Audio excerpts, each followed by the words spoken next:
The views expressed by the host of Autism Live and her guests are meant solely as suggestion and should not be in any way construed as child-specific advice. The Center for Autism and Related Disorders advises working with a board-certified behavior analyst who has experience with autism before starting any intensive behavioral intervention. Any choices you make in determining your child's treatment are completely at your own discretion.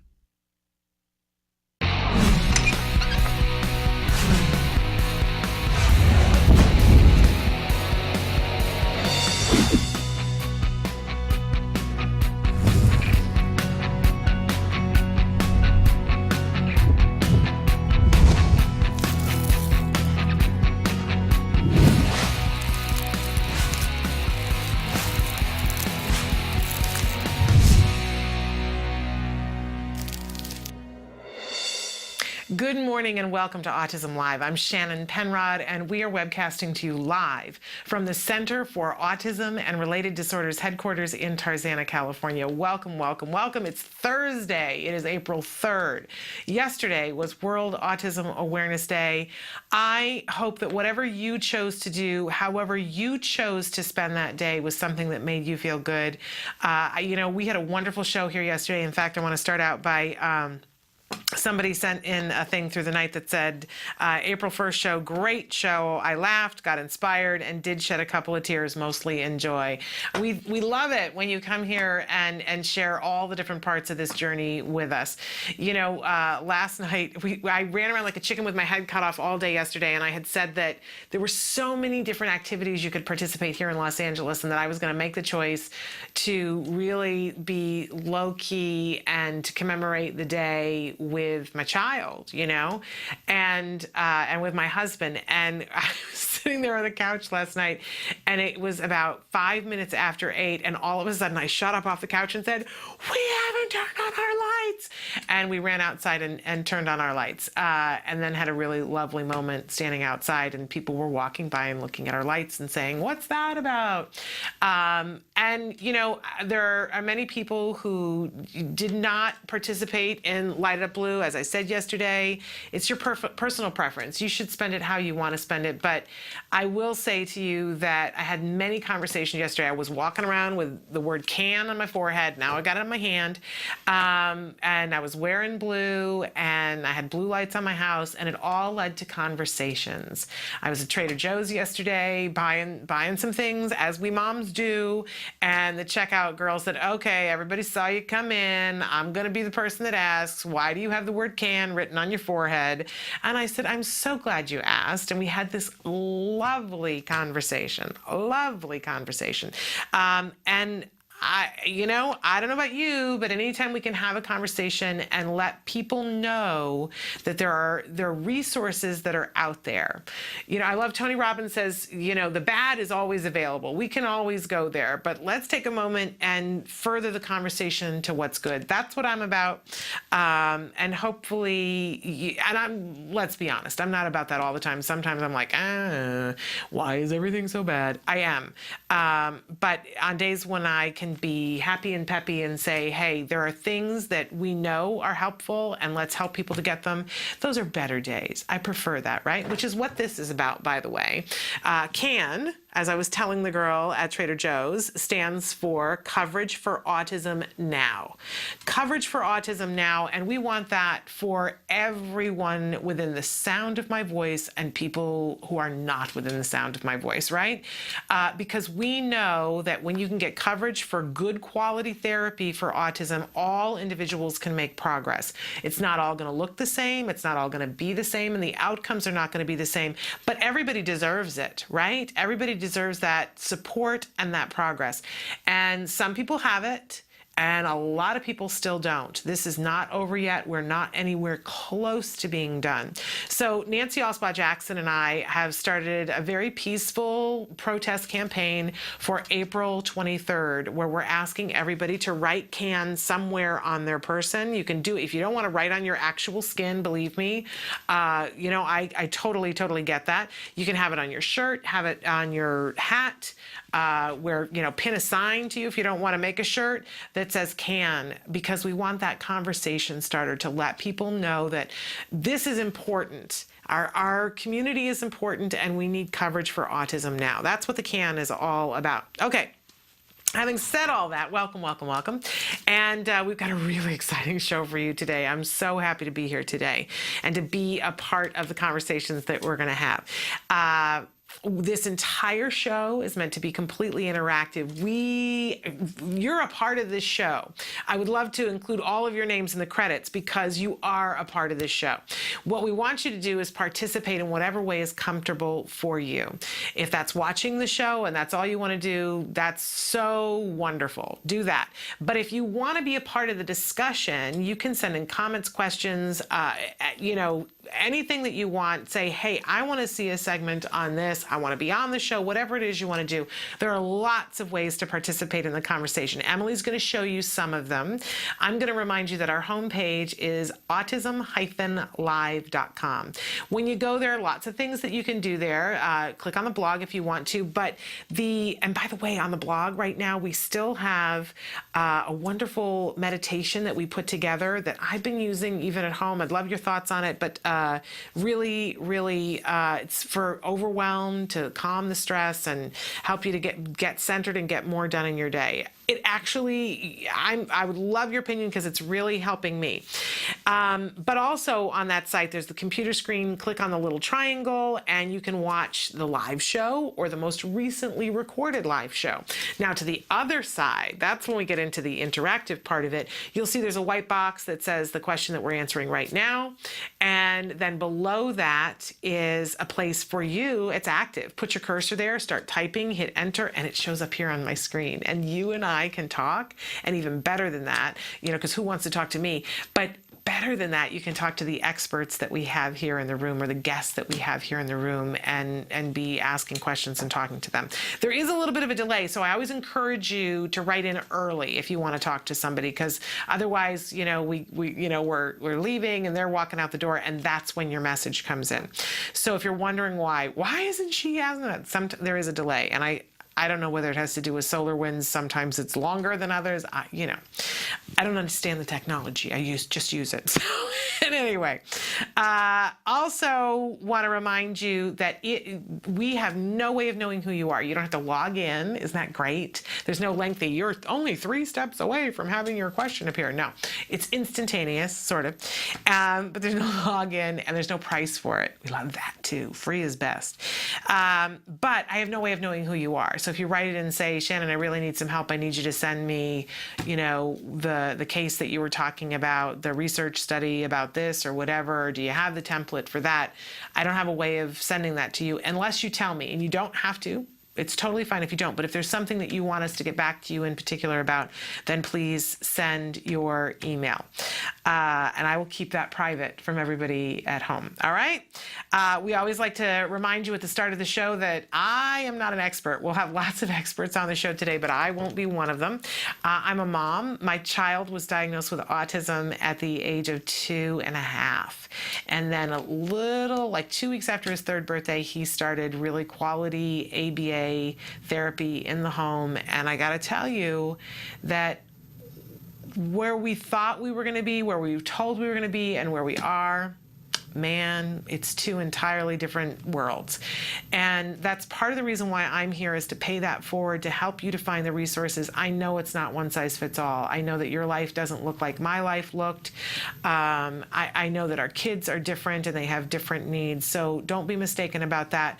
But I have an appreciation for the feelings that you have and the need to be able to help and support the individuals in your life that are on the spectrum. Whether you're a parent, and whether you're a parent of a small child or a child who is 28, 48, whatever it is, we welcome you. If you're a teacher who is trying to make a difference in the life of a student who's on the spectrum, we welcome you. And if you are on the spectrum yourself, we really welcome you, because without your insight, without your input, we're just all kind of trying to figure it out, right? And so much of the time we're moving and shaking and going in a direction, and then you guys remind us, hey, here's what's really important. So all those different groups, and by the way, if you don't fit in one of those groups, if you're support out, in the in the family, whether you're a doctor or you are a grandparent or an aunt or an uncle, we appreciate all of you because you're all a part of this community. If you're here, you're part of our community. And we may not agree on everything as a community, right? But I think the one thing we agree on is how important the individuals with autism are, and how important it is for us to support them and to help them to do what they want to do, whatever that is, right? That's what we're about here. That's what I'm about. But again, not an expert in it. I just have a great passion for it because, like a lot of you, I'm clearing the way for my child to do what he needs to do in this world. And don't kid yourself, we got lots and lots of support. And it wasn't because I was smart. It wasn't because I had money, because I didn't, I assure you, still don't, by the way. But my child got so much help and got so much support, and he is flourishing because of it. And I want that for you. I want that for you in the worst way. So let's figure out how we do that, right? Right into us. Let's figure it all out. But hey, we like to start every morning with something we fondly refer to as the jargon of the day. This is when we take on one word, one phrase, one acronym, and we try to figure out just what in the hey nani nani are they talking about. And I know sometimes here on the show, I will just now use the jargon term because I see you guys. We had a mom on the show yesterday, and she was just talking about interverbals, and I had to stop and say, all right, I just want to make sure. Before your child was diagnosed with autism, had you ever even heard that term before? And we all had a laugh about it. But you do start using the terms once you understand what they are. And it's important to understand what they are. I always say, if I can save you 5 minutes and $5, then I feel like I've done my job for the day. And knowing what these terms are saves you time and money. It really, really does. So today, it's a term that we throw around a lot, and it gets said a lot. And it's certainly been said a lot in the last couple of months. So, and I don't think we've actually defined this particular thing yet. So here we go. DSM-5. What on the world is that? What are we talking about here? Okay, so we always give you an actual definition, and then we give you a working definition. The DSM-5, what that stands for is the Diagnostic and Statistical Manual of Mental Disorders, and it is published by the American Psychiatric Association. Okay, so what does that mean then? The DSM-5. So for our working definition, it's the current resource for criteria for an autism diagnosis. So when you take an individual in and say, I'm looking for a diagnosis, whoever the individual is that is going to be giving that diagnosis needs to be well versed in this DSM-5. Until May of last year, it was the DSM-4, and I think it was the DSM-4-TR, or I don't even know. But the criteria for autism changed. And before the DSM-5, someone might be diagnosed with PDD-NOS, they might be diagnosed with autism, or they might be diagnosed with Asperger's. Now with the DSM-5, and here in the United States, it is the criteria to get a diagnosis. PDD-NOS doesn't exist anymore, nor does Asperger's. Now there is autism spectrum disorder, and there is a new set of criteria, and we've heard from our experts that it should be easier to diagnose. It pays a little bit more attention to severity on the DSM-5. But the important thing to know is that this is the criteria that gets, if you're being diagnosed, it should be according to the DSM-5. And that's what we're talking about when we talk about the DSM-5. As a former teacher, there's something called a rubric. And if you're not a teacher, you may never have heard of this before. But it is, whenever you give an assignment, especially if it's not something that it's cut and dried, like 2 + 2 = 4 is cut and dried, right? But if you're grading a writing assignment, you have to have a rubric about, in order to get this grade, it has to have fulfilled this criteria. And to get this grade, it has to fulfill this criteria, right? And everything needs to be measured against the rubric. If you were ever in an argument with a teacher about a grade that your child has gotten from something, and you feel that they should get a higher grade, ask to see the rubric, right? Because when you look at the rubric, it's very clear, well, if it has this, this, and this, then it should be this grade. And if the teacher doesn't have a rubric, then they don't know what they're doing, right? It's a great, great thing. I remember a couple of years ago, we had a new teacher come into my son's classroom because his teacher had been moved. And so the new teacher came in, and I got the first report card, and my son had gotten, they didn't even deal at that point with A's and B's, but he had gotten not an outstanding, he got a satisfactory for his homework grade. And I went in and said, no. We don't get a satisfactory for the homework grade. We get an outstanding because he gets it all done, and he gets it all done because I stand over his shoulder and make sure. So what happened to my O for outstanding, right? I'm an irate parent. And she goes, well, some of the lettering was a little sloppy. It was first or second grade, right?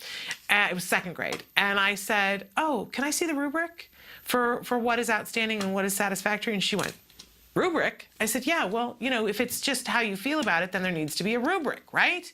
We can't just decide. And she was like, I don't have a rubric for the homework. And so she went and made a rubric for the homework and went back and noticed that, under her classification for outstanding, my son had done outstanding work. So the point is, you don't want to just feel things out, right? You have to have a rubric or a standard. That's what the DSM-5 is. And that's what the DSM is for all kinds of psychiatric disorders, that it looks at it and says, here's the criteria. People aren't, a lot of times people say, oh, well, I don't know how they judged whether these kids had autism. There is a very specific criteria. And you can look at it online. And we've done a whole show with Dr. Doreen Grampiche about specifically the DSM-5. You can check it out in our YouTube page. Okay, I'm done talking about the DSM-5. We always have a question for you in the morning. And our question for you today, because yesterday was World Autism Awareness Day, is what do you wish people knew about autism? What's the thing? And I want to hear from individuals. I'm not even going to talk because I've talked enough, but we'd love to check in a little bit later and see your thoughts on this. Okay, we always have a topic of the week, and of course our topic this week is, and I still think this is an area we need to work on, autism awareness. Yes, we need to take action, and yes, we need to build acceptance, and we're going to be talking about those in other weeks in this month, but I would say to you very clearly, in my life, I have seen that awareness is still very, very necessary. There are still people who have very bizarre ideas about what autism is and what it isn't, and we aren't really going to get anywhere until we educate everyone about what autism is and how it affects the lives of those who are touched by it. So we continue to talk about that, and we're finishing off this first week in April with a bang. Some of the different things that we have, we're welcoming Dr. Adele Nadowski back for Real Progress with Dr. Adele. You know that I love Dr. Adele, and she's going to be talking with us about some really exciting things that I know that you're going to want to hear about. Then Ariva Martin will be with us live in the studio for the first time. We've interviewed her on the show before, but never had her. I've never met her in person. I'm very excited. Very excited. I said when we first joined the community and my son was first diagnosed, that there were 4 women that I looked at in Southern California, and I was like, these are the women. And all 4 of them are on the show this week. We already had on Lisa Ackerman.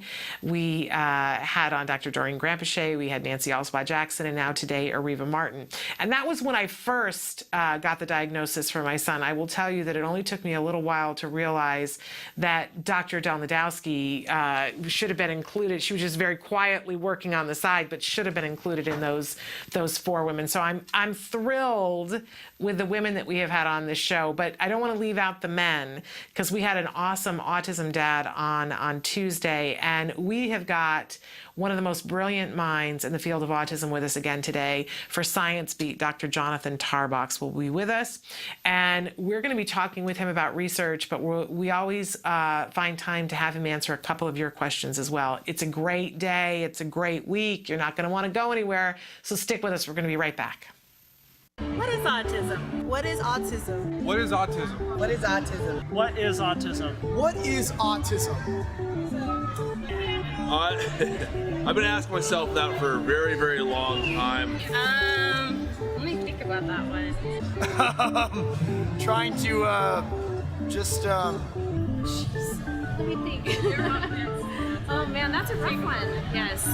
Autism, Autism is a neurological disorder that affects many of our kids in different ways. It's a learning disability that affects the cognitive functions of the brain. A lot of people have the misconception that it's a disability, and it's really not. I look at it as like a special gift. When one person thinks differently from another. It's an opportunity for everyone to learn to understand someone that's a little different than them. Autism is the ability to educate. They're given so much talent in different areas. To me, autism means a chance to be with and be around people you really care about. Autism is beautiful. it's a way of seeing the world differently. It's always unique, totally intelligent, and sometimes mysterious. Happiness that comes out of my son's hard work. It's a movement. Unpredictable. Abstract. Awesome. Love. The field I want to work in. Laughter. Fun. Joy. Autism is beautiful to me. I want you to remember these three words. There is hope.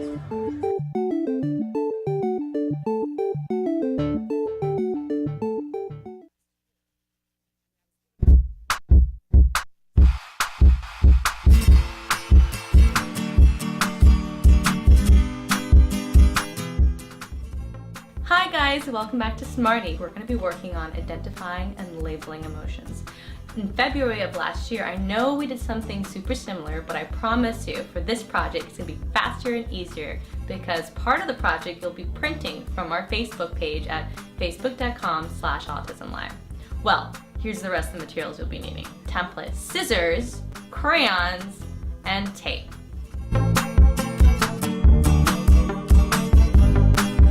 The first step you're going to do is print the template from facebook.com/autism-live. I have them right here, and I printed them double-sided.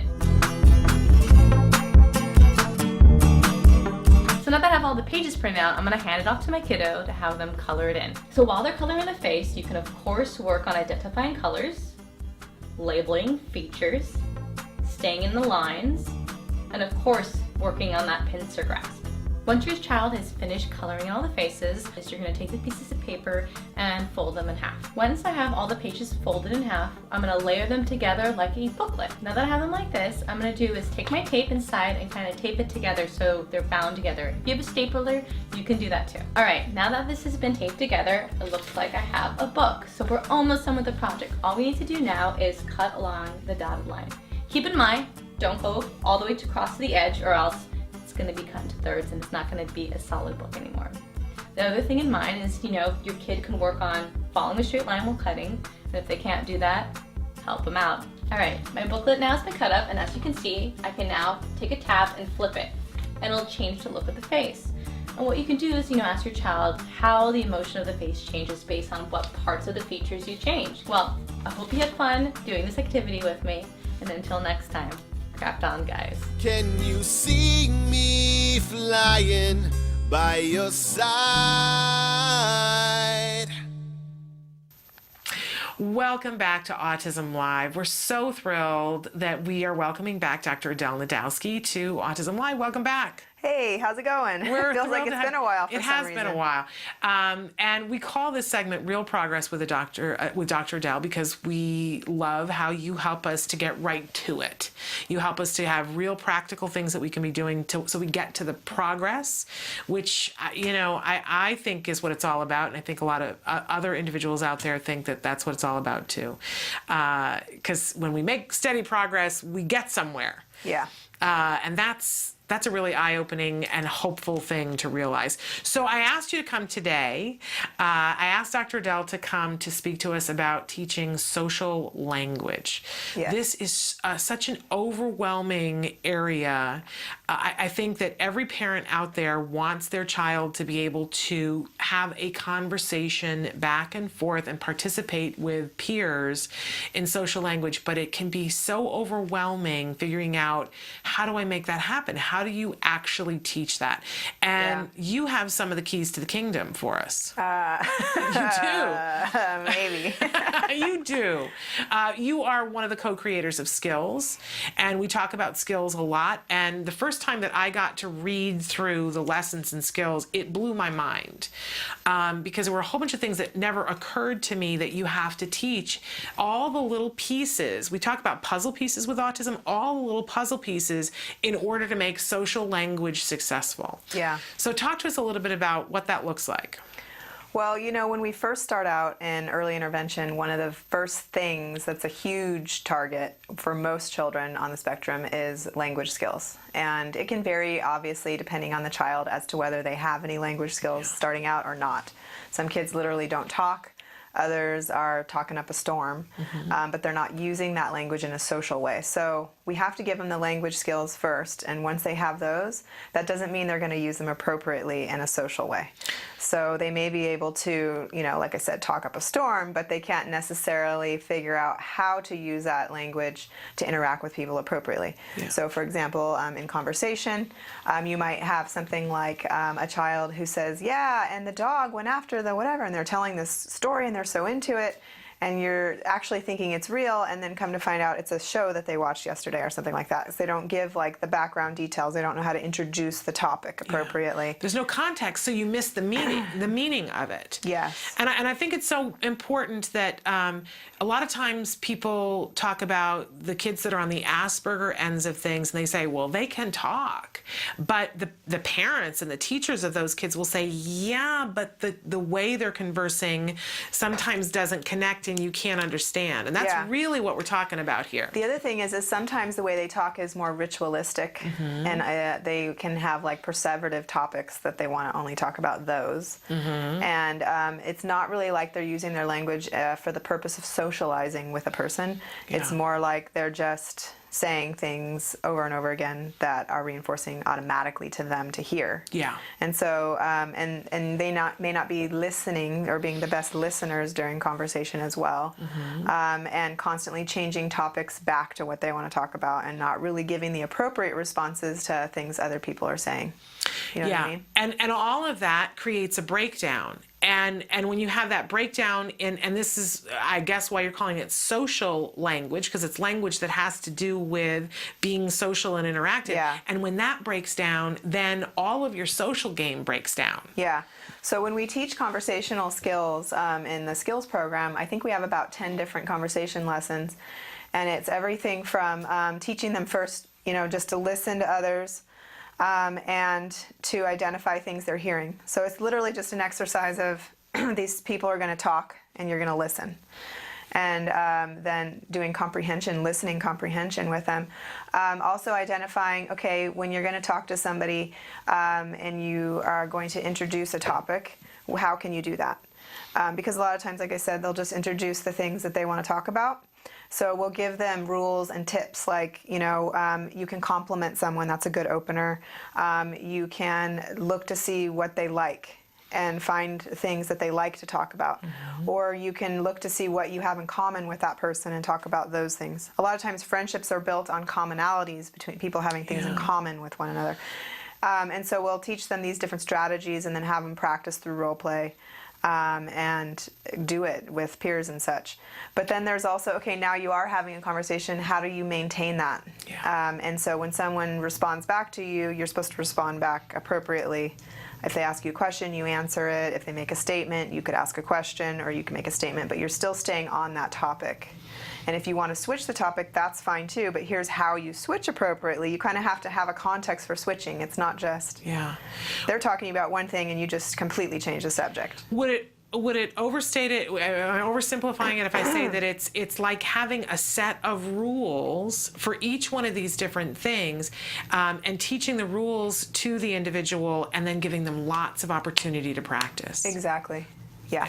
And by the way, if you're wondering what those rules are and what the different segments are, they're all outlined for you beautifully in the skills program. Yeah. And you can find all of that by going to skillsforautism.com.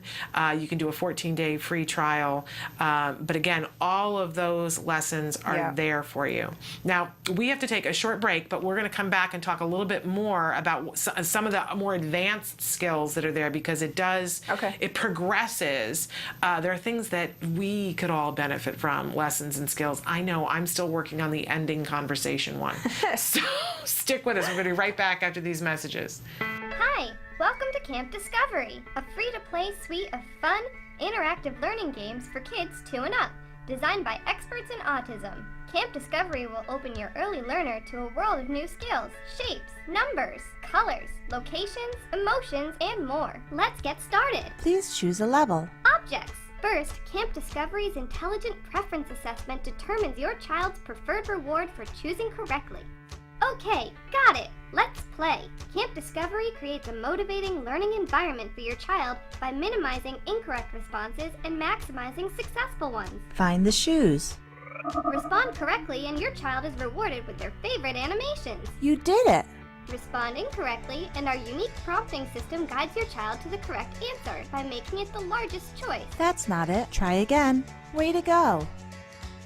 Continue to answer correctly and the size gradually reduces until the child makes the correct choice independently. You win. Success! Rewards motivate learning. Complete a round and your child is rewarded with a fun mini-game. Track your child's progress with easy-to-read graphs. Multiple settings options allow you to customize Camp Discovery to your child's unique needs. All this in one single app, the Camp Discovery app, available for free on iTunes, Google Play, and Amazon Store. Welcome back to Autism Live. We call this segment Real Progress with Dr. Adele. We have Dr. Adele Nadowski here with us. She was one of the co-creators of Skills. Brilliant, brilliant young woman who's done so much already. I can't wait to see what all you do, because you are still so young and have accomplished so much. And she's been so helpful to me over the last 3 years. I've always said that when I first came to host this show, they gave me an hour of her day. I gave you an hour. Well, I said I want to meet with you. Yeah. I said you have to meet with me for an hour a day. And you know what? It was life-changing. Absolutely life-changing. You expanded my mind. It's something that I want every parent to have the opportunity. Someday I'm writing a book. This year I'm writing the book, Mornings with Dr. Adele. But in any case, I asked her to come in today to talk with us. Here I'm pointing at you. Like talking about social language and things not to do. Don't point at people. Anyway, I asked her to come and talk about social language today, because for a lot of people, it's where stuff falls apart. And it isn't just our kids on the autism spectrum, but certainly our kids that are on the autism spectrum, wherever they are on the spectrum, being able to communicate is important. Being able to help that social component is important. And I think a lot of times for our older kids, they don't get the intervention that they need. And we were talking before about some of the earlier skills, but it gets more advanced as time goes on. And I know I read through the skills curriculum and learned a lot. I was saying during the break to Dr. Nadowski that there's a lesson called joining a conversation. And I read through it, and I'm, 3 years later, I'm sitting here saying, whoever wrote that was brilliant, because it detailed for you all the different things. So if a group of people, let's say you're, on a playground or at a party, a cocktail party, and there's a group of people talking and you've got no one to talk with, how you go up to the circle, how you have to listen to what the conversation is about, not just barge in, right? You have to listen, then you need to angle your body in such a way to be included. You need to breathe in such a way to let people know and make eye contact with people. You need to... And you kind of need to wait and see if they let you in. Right, and you have to, you almost take an audible breath, we always tell people, you shouldn't be making noises when you breathe, but you have to kind of dramatize taking a breath to let people know that you're about to speak, because you're sending that signal. And then you must say something that furthers the conversation, is not just repetitive. You must pitch your voice a little bit up to come in over the discussion to be heard. I mean, it was this whole series of things that I thought, Wait for the right pause in the conversation Exactly. and interject something that's on topic or whatever. It's this massive list that I thought I never really thought that through before, and that you could do, you know, everything but one of them right and get one of them wrong and not successfully join the conversation. And there are probably tons of people who do that for decades. Say, I don't know how to speak, and they, you know, practice all these different things that they think are going to make the difference, but they're not successful because of one little thing. And what a shame that would be. And I've seen that with my son, that, you know, he'll make the attempt, but if one little part isn't right, the kids ignore, right? Right, yeah. So, you know, and one of the things that we try to do with him is to practice it at home and then practice it with kids that I can say, let him try again, right? So that when he gets on the playground and I'm not there, that he's, you know, had more opportunities to, you know, to do it. Because when it's the moment, right? Yeah. So, but I'm talking too much and not letting you talk. No, you're fine. But I want you to talk a little bit about some of those more advanced lessons, like repairing a conversation. Yeah, so obviously, you know, in conversation, sometimes you say things that go over people's heads, or they don't quite hear you, or they don't understand, and having the ability to notice that and to realize they looked confused or something, and then providing clarification. More people need that lesson. Or if you're interacting with someone in conversation and you don't understand, how do you ask for clarification, or say, you know, what did you say, and those kind of things. Yeah. There's also, like, when you're in a conversation, when you're maintaining one, something we call boundary markers, where when you're listening, you say things every now and then, like, oh, yeah, uh-huh. Oh, uh-huh, yeah.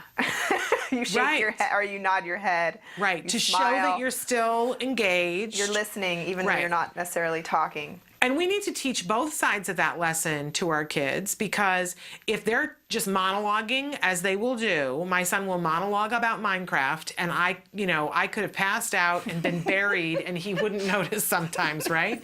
And so, you know, we always talk to him about, you have to check and see, and here are the clues. You know, it's like being a scientist. Here are the clues that somebody's still paying attention. Right. And if every once in a while they don't ask a question or go, oh yeah, you know, then they're not really engaged. We've gone on to the advanced lesson of just saying, oh yeah, because sometimes I'll cheat and go, that's interesting, and I've already tuned out. And by the way, the other thing is eye contact, which I think we're going to be talking about later. Yes. I think the other day my son was showing me something on Minecraft, and I was trying to, like, do a task at the same time.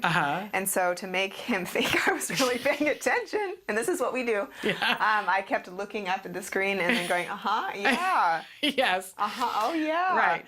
But I wasn't always looking up at the right moments, because he was also looking at the screen, so then he'd look at me and I'm looking down. He's like, forget it, you're not even paying attention. And see, but you know what, that's where my son is now starting to get, and that's a good sign, right? He was because actually that's angry exactly with me, yeah. what they should be. If you're trying to talk to somebody and they're not paying attention, that's exactly the message you should send.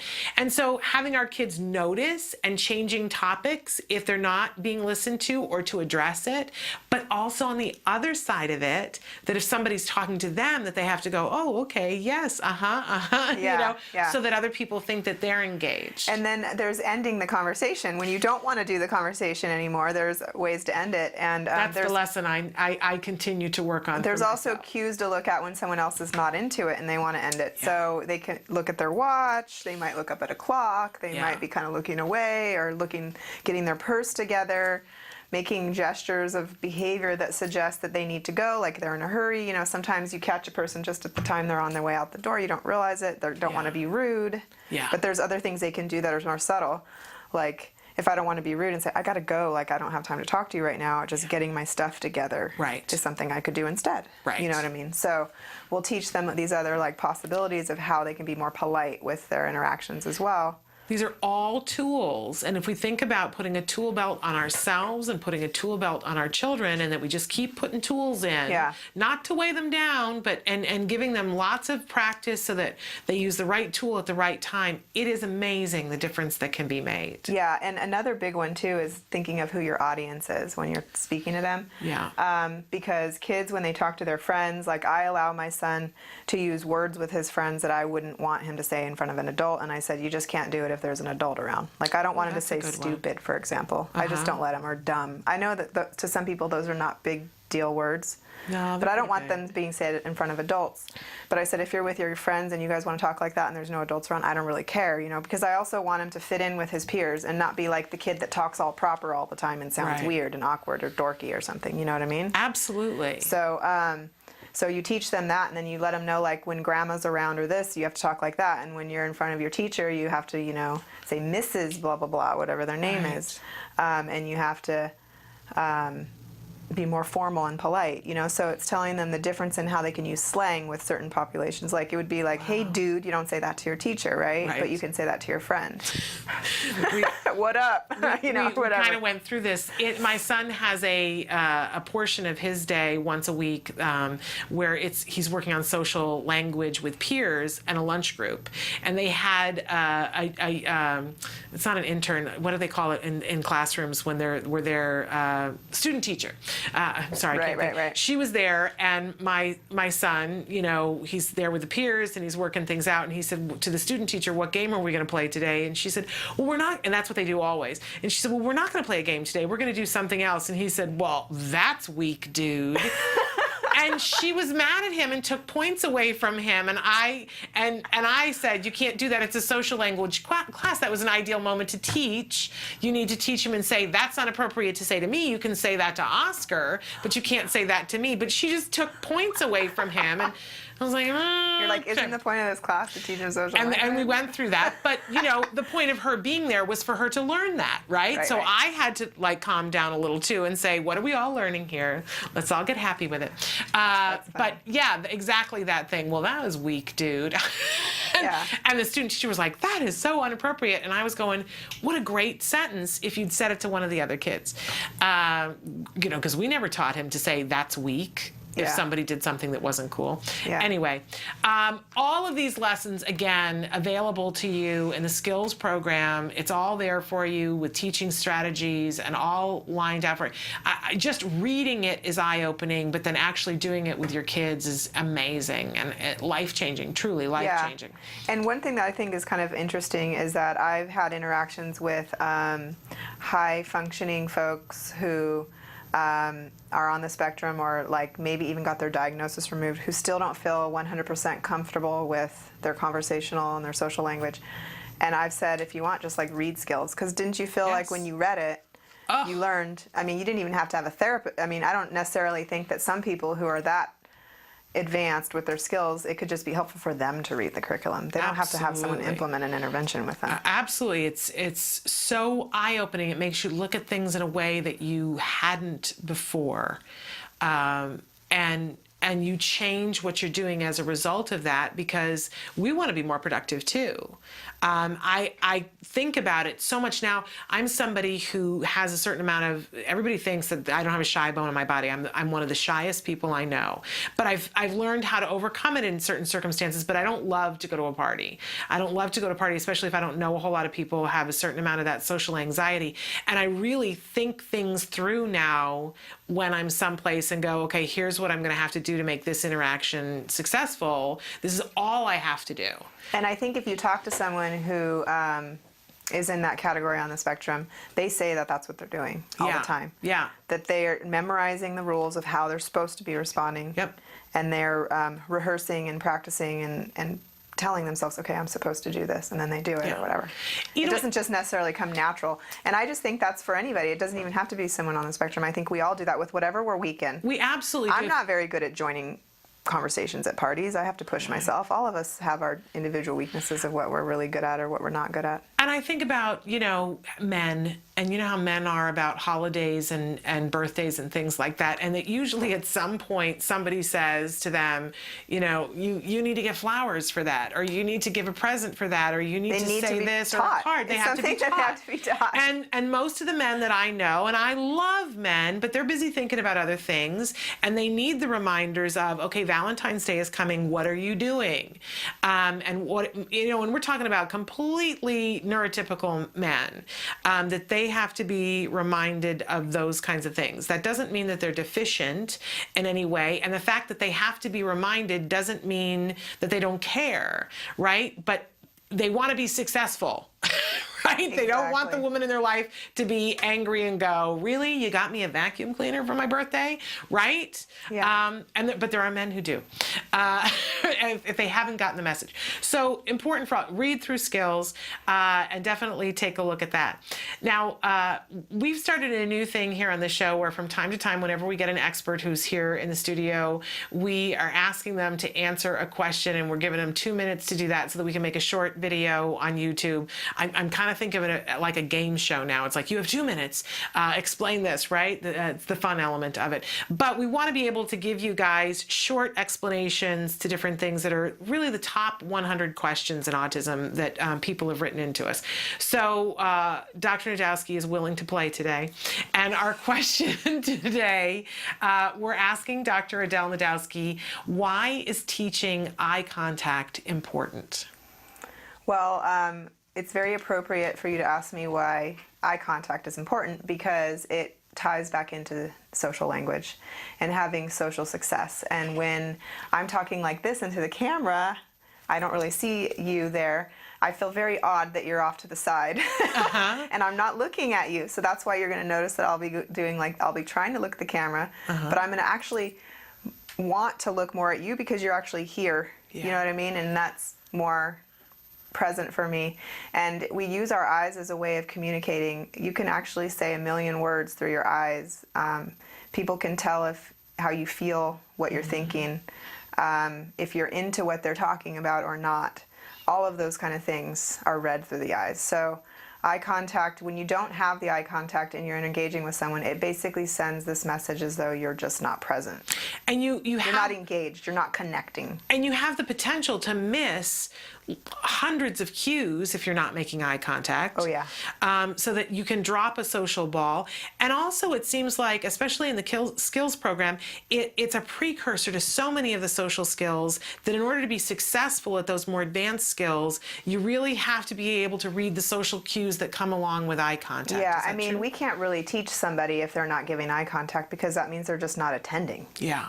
So it's a part of the attention repertoire as well. So it's a very important skill. We're not trying to teach them to have overly ridiculous eye contact where they're just staring at. If you have anybody who's doing an ABA program with you where they're making the kid just do like this, that's not a good eye contact program. Yeah, you want natural. It's not like that. It shouldn't be like that. We're not trying to train lengthier periods of staring at one another. The eye contact happens in combination with talking with somebody or engaging with somebody in some way. Not just having a staring contest. I think of it as checking in. It's like checking for more of those clues. Yeah, and it's perfectly fine if they're looking away and then looking back again. Yeah. That is perfectly fine. Absolutely. Yeah. An important skill, eye contact. We thank you so much for being here today. Thank you for having me. And thrilled to have you back, and we hope we have you next week too. Oh, I'm planning on it. Okay. And if you guys have questions specifically for Dr. Nadowski, you can be writing those in at any point during the week. And also, in the past, when you guys have skills questions about doing something with skills, we always love to ask her those questions as well. You can write those in during the week. We are going to take a break, and we're going to be right back after these messages.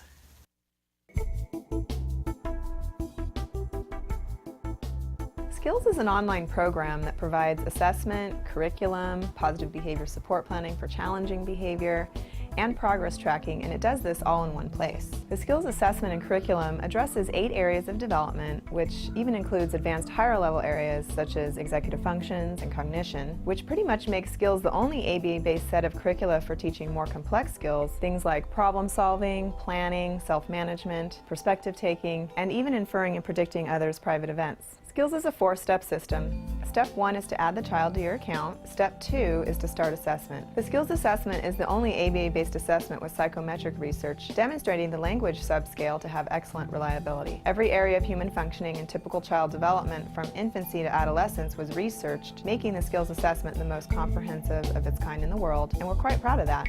Skills is easy to use. Simply click Start Assessment and begin answering questions. Or simply type in a keyword, find specific activities to assess, and add activities to treatment. Step 3. Choose activities. Once you've completed the assessment, Skills selects from a pool of 4,000 activities categorized by age, level, and skill type to provide you with exactly those activities each child needs. Start by choosing a curriculum, then a lesson, and finally an activity.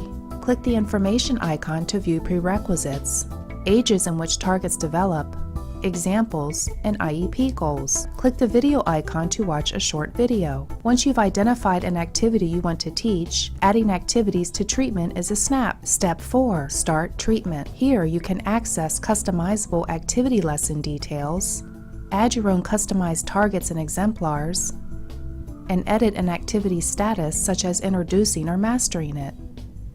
You can even print handouts such as worksheets, tracking forms, visual aids, and other materials. Skills also offers multiple progress charts mapping curriculum progress, lesson progress, and cumulative number of activities and targets mastered over time. The Skills language curriculum is categorized by verbal behavior type so that users can identify progress for verbal operants, such as echoics, mans, tax, and interverbals. Skills is one of the only programs that provides the ability to write behavior intervention plans, or BIPs, for challenging behavior. With just a few clicks, the outline of the behavior intervention plan is written for you and ready to be printed and implemented. You can learn more about Skills today and get started by visiting us at www.skillsforautism.com, or you can call us at 877-975-4559. Skills.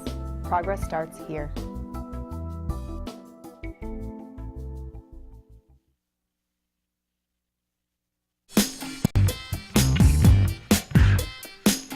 Hi, I'm Ryan with Autism Research Group. We study ways to improve the lives of kids with autism. One of those ways is teaching safety skills, such as what to do if they get lost.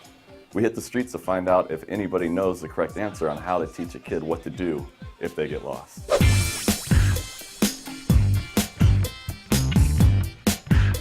You're teaching a child. What to do if they get lost? Yeah, you're trying to make them independent so they have the skills. Gotcha. Okay. Well, give them a compass. Code name's good idea. Centurion. We always have this whistle. Oh, I'd also tell the kid, don't get scared. You're gonna be all right, man. This is just the world. This is planet Earth. You're at home here. As long as you're on planet Earth, you're at home. As long as you're on planet Earth, you're home. This guy's a genius. With that flawless logic, he just solved our homeless problem. And as for the unique sounding whistle, although very cool, it'll probably only work if you're in close proximity. And a compass? I have her call me. Yeah, she doesn't have a phone. Parents are like, you're too young, you don't need a phone. Establish some sort of like meeting place. What if they can't find a meeting place? Because sometimes the kids get nervous when they get lost. Yeah. So like a backup plan, Well, plan B. Yeah, I don't know. No, not really. Let them go and find a new kid. Or Yeah, I got a different one. Yeah. There's not much you can do. There is stuff you can do. That's right, there is stuff you can do.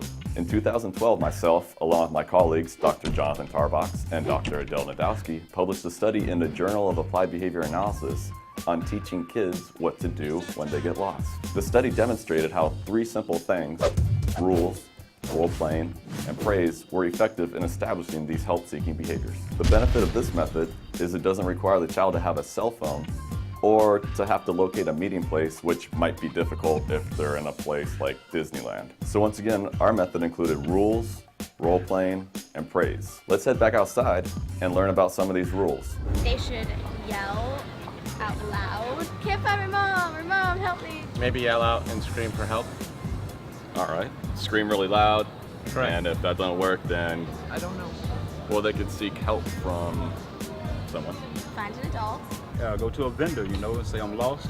Find an adult, like a police officer or a fireman or an employee in the store, and tell them, and maybe they can help you contact your parent. It really is that simple. You don't need to get your kid a cell phone. You don't need to establish a meeting place that they might not be able to find when they're lost and panicking. And you definitely don't need to give them a compass. All your kid has to do is 3 things. First, yell mom or dad real loud. 2, if that doesn't work, find an employee. And then 3rd, tell the employee they're lost. If they can't locate an employee, then tell them to find a mother with children, because that's probably the safest person to approach. I'm not saying that most men are predators, but most predators are men. That is a fact. I've read it in a fortune cookie. All right, so you've gone over the rules with your kid, and you've quizzed them, and they're able to tell you the correct responses so they understand the rules. But is that enough? How do you know they're going to perform correctly in a real-world setting? You need to get out there and find out if they can actually do it. So you'd go over the rules and tell them, like, do this, do that. But how would you know if they actually knew what to do. If you wanted to shoot a basketball, and I just told you, oh, when you shoot a basketball, do this, this, and this. But never practice. You never practice. Yeah, so it don't matter how many times we go over the rules or how well you can repeat them back to me. It's not going to change until you get on the court and practice. Maybe do like a, a little skit with them. Like a role play? Role play, yeah. Your child, you're lost in the toy aisle. Okay. What do you do? I'm an attendant, walking around. I'm lost. I don't know where my mom is. And then once you practice, you just like praise them, give them feedback, like, good job, you did it. Reinforcing it. Yes, this woman wins the prize for best comment. She pointed out the most important part of learning, reinforcement. Now, in our study, we used praise, but for your kid, you might have to use something else. You might have to buy them a treat, a toy, take them to their favorite restaurant where they can eat unhealthy food and run around and climb through plastic tunnels that have the unmistakable scent of urine, and then play games spending $20 to get a plastic little spider ring that they will eventually lose in a ball pit. The point is, you need to reward your child for correctly demonstrating what you've been teaching them. Okay, I'm gonna call her. Hello, your child, Ryan Autism is missing. There you go. Woohoo! Yay! So you tested it out I'll in the try. store to make sure I knew it. I had the rules, Yes. we role played it, and you made sure I knew it, and then like you said, good job, and all that. Now we're good to go. We're good to go. All right. Done? High five right there. Yeah. So there you have it. Give your child the rules, get out there and practice, and reward your child for responding correctly. For more information, please visit us online at autismresearchgroup.org. I'm Ryan Bergstrom. Thanks for watching. Yes, ding, no. Yes, this woman wins the first, yes, this woman, yes, this woman wins the best, yes, this woman wins the first place, yes, this woman wins, why can't I say woman? Yes, this woman wins, what's the line? Yes! Welcome back to Autism Live. I'm so thrilled and excited because for the first time live and in person, we have Ariva Martin with us. She is an amazing advocate, an award-winning attorney. She is you founded the Special Needs Network. The list of accomplishments that you have is far and wide. I think that you're somebody that everybody recognizes in the autism community, and I've never gotten to meet her before. We've interviewed you before via Skype, but this is the first time I'm all at Twitter. I said earlier in the week that when my son was first diagnosed with autism, there were 4 women in Southern California that I went, look at these women. Look at these women. I'm going to follow these women. And you were one of those women. And all 4 of you have been on the show this week. So this is bucket list stuff for me. So thank you for being here. Wow, Shannon, I am so excited. I am super duper excited to know that the work that I've done had an impact, because sometimes you can be so busy doing the work that you forget about how it translates. So thank you for sharing that. Your reach is far. Thank you for reaffirming, because sometimes in this work you get weary, particularly when the CDC issues a report like the one last week, when we think things are getting better, and then we get that devastating news that there's been a 30% increase, in our little boys, and I'm a mom of a beautiful little boy, so it just tells us we've got to run faster and do more. So I'm just glad to be here and to be able to meet you too, because Skype doesn't do justice, so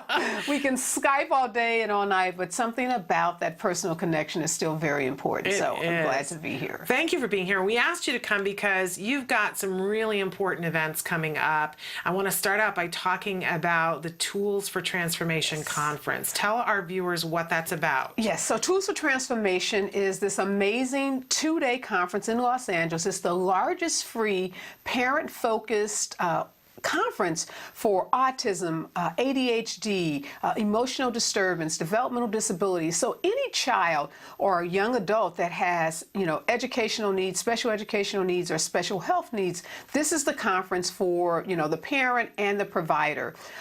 16 workshops, a luncheon with, this year, our guest speaker is an international messenger for Special Olympics. So this is a self-advocate, an athlete that's won competitions throughout the world, free pancake breakfast, free lunch, and just an opportunity for families to come together and find community, find resources. We have about 55 educational and health vendors that are going to be out providing resources. The conference starts on Friday with this legislative breakfast with the mayor of Los Angeles. And that's next Friday? Next Friday, April 11th, and Saturday, April 12th. And the Friday day is really special because we get to welcome the mayor.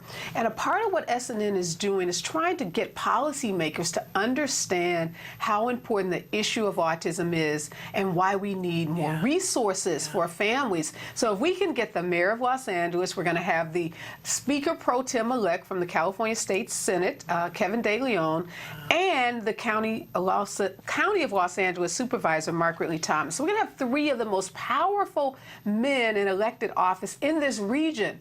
And we're going to have them at this breakfast with about 500 parents and advocates sharing our story, talking about what our needs are, and causing them to understand that this is a priority, it's a national health crisis, and that here in the state of California, we have an opportunity to lead, and we're depending on them to help us get where we need to be for families. And I'm getting emotional here because to hear you talk about this and to hear again, free.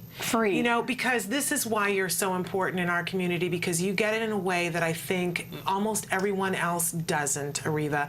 That this is here for you, and this is a free conference. You get it. And let me say, not only is the conference free, we provide childcare all day on Saturday. You're going to be able to drop your child off at 7.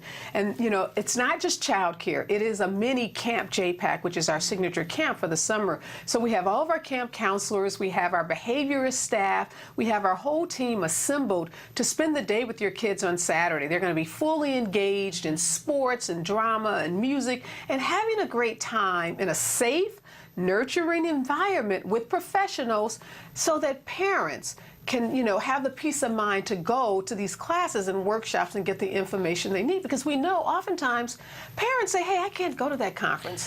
One, I don't have $250 or $300. And then two, I don't have child care.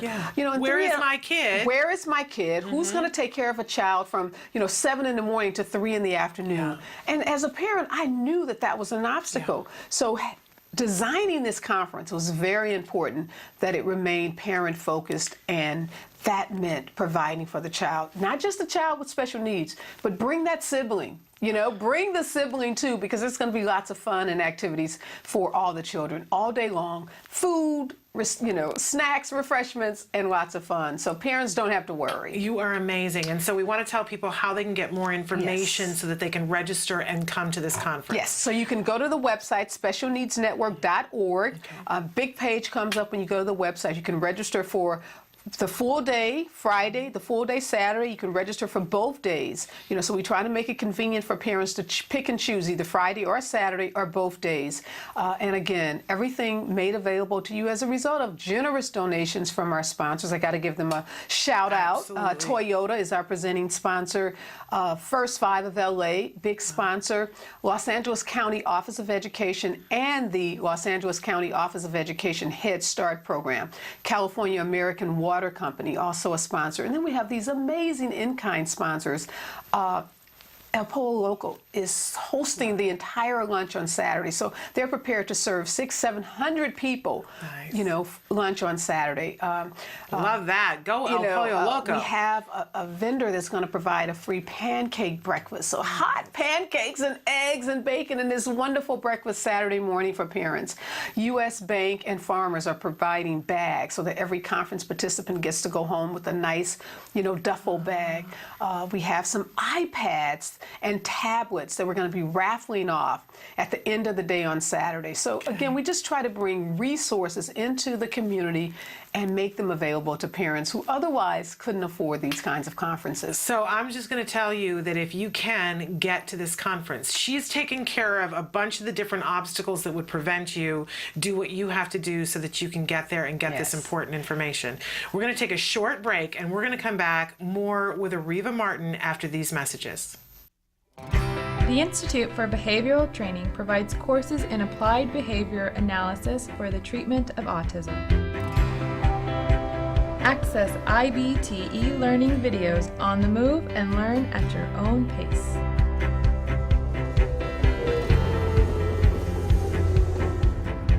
I'm going to talk a little bit about intensity. IBT e-learning makes any location your classroom on the go. So our objectives for today are to really learn what is autism and how is it diagnosed. Get professional guidance with IBT face-to-face training.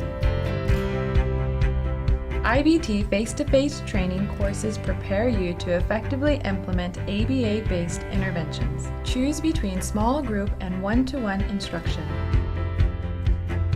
Earn BCBA supervision hours via one-to-one video conferencing. So I had a chance to review your BIP today. You know what? It looked really good. You did a good job with it. IBT continuing education courses. Earn credit through webinars, conferences, article reviews, and e-learning videos. You can learn more at ibehavioraltraining.com. IBT, 360 degrees of ABA training. Welcome back to Autism Live. We are here a very special day because we have Areva Martin with us for the very first time, and she is a remarkable woman. I was saying to her before, her reach is far. I was saying during the break, you have more energy certainly than I have, and than a lot of people that I know, because we were just talking about your Tools for Transformation conference, your legislative breakfast, which is so very important. And if that was all you did in a year, you would get a pass from the rest of us saying thank you. But the Special Needs Network does ever so much more, and I wanted to give you a couple of minutes to talk about some of the other things that you guys do. Yeah, one of the very important programs that we do is called Camp JPAC. It's a summer camp program, full-day camp program. And we started Camp JPAC because some years ago, the regional centers, as they were, getting squeezed by the California budget cuts, cut out recreational programs. So a lot of families couldn't find reimbursement or, payment for recreational summer programs. And we know how important it is for our kids in the summer to retain skills and to be working on all of those wonderful skills they've acquired during the school year. Yeah. And my son is one of them. So we were paying, $200, $300 a week to send my son to a sports camp. The camp was on the campus of his public school. And when I visited the camp, they looked like to me they were just playing, which is not a bad thing, but for $300 a week, which is $1,200 a month, that was a lot of money. And I said, you know what? And even my husband's like, so tell me again how much that camp is. Yeah, and for a lot of people, that wouldn't even be possible. It wouldn't even be possible. Yeah. It would not be possible. Yeah. And I said, we need to do something about this. We need to create a program in the summer that kids can attend that would not just give them those opportunities for recreation, but also work on some of those skills they've acquired during the year. Yeah. So through a generous donation from a man named Joe Campbell, who happened to be learning disabled, but went on to become a millionaire. Oh. I met his sister. Joe had passed away, left his huge estate to the sister, and the sister was looking for an organization to make a pretty sizable donation. I'm so glad she found you. Yes, and you know what's the irony? So in my day job, I'm a lawyer. Yes. So she actually hired me to help her vet some local nonprofits that she wanted to give this money to. And the more we spent time together, one day she says to me, can you tell me what your organization does? And I'm like, you know what? I got to be really careful here because there's a conflict. You've hired me to do this, and I don't feel comfortable injecting my own organization. And she says, well, you know what? I don't want you to be my lawyer anymore. So you got fired. I got for the good fired, of everyone. and she says, I want to talk about this organization. And just, through a series of conversations, she ended up making the donation to Special Needs Network. And it allowed us to start this camp program. So we're going into our 5th camp year. We have 300 kids. And get this, Shannon, this is an inclusion camp.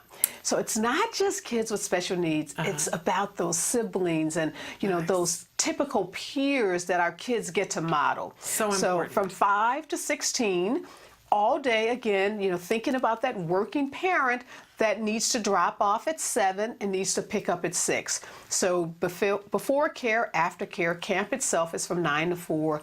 And we brought in special educators, we brought in behavior specialists, we brought in speech therapists, and all the important parts of a kid's team.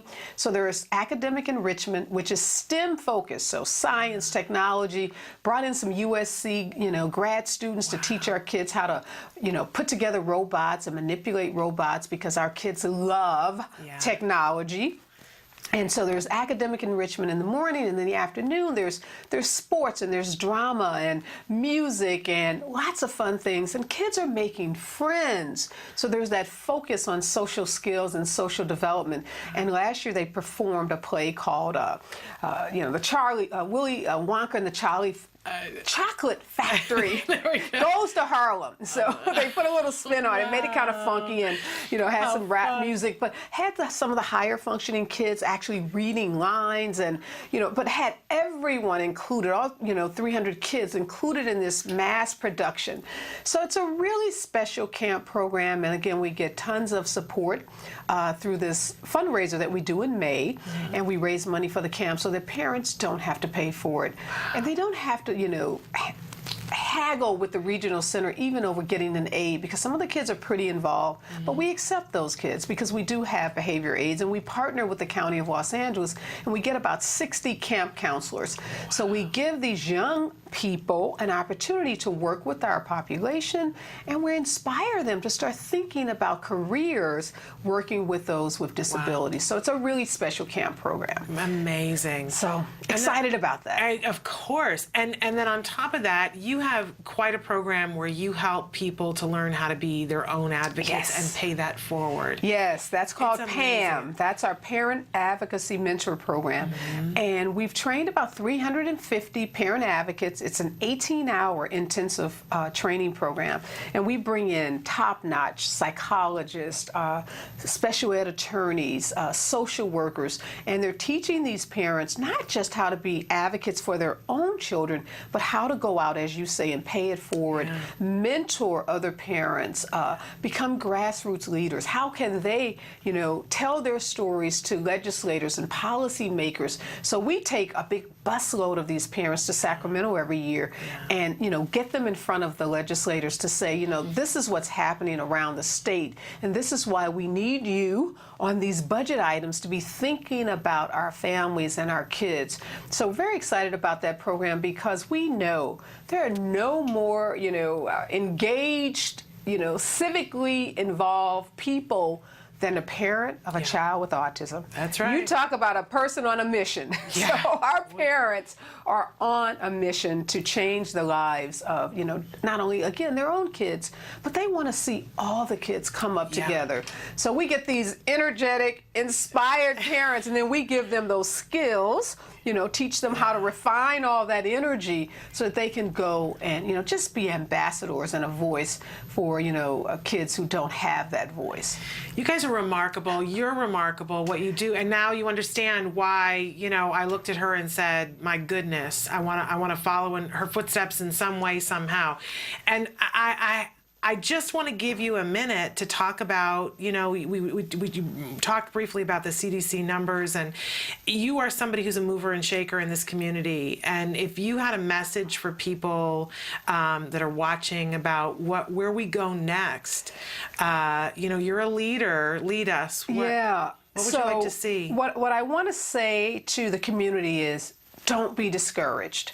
We're not going to let one report deter us, discourage us, or turn us around. We are making progress, in this state, and as California goes, so does the rest of the country. So I'm more inspired than ever. I'm fired up and just ready to do more, run faster, and get our kids the services that they need. But what that requires is all of us. And I know some of us have been out here for a while, and you get a little weary, you get a little tired, but I want people to know that we're getting close. I mean, I am seeing things happening in Sacramento and at the local levels that I couldn't have imagined when I started this journey with my own son. So I just want people to hold on, work a little harder, do a little more. And that means, finding organizations in your community that you can get involved with. It might mean talking to a teacher at your son's or your daughter's school, talking to a pastor or a faith-based, organization. Whatever you can do. See, advocacy doesn't always require you to be in Sacramento. It doesn't require you to write a book. Doesn't require you to be on television or on the radio. Whatever you can do It might be 5 minutes. Yeah. You know, it might be comforting another parent. It might be, you know, going into your child's classroom, reading a book. It might be posting on your Facebook page that Autism Awareness Month happens in April.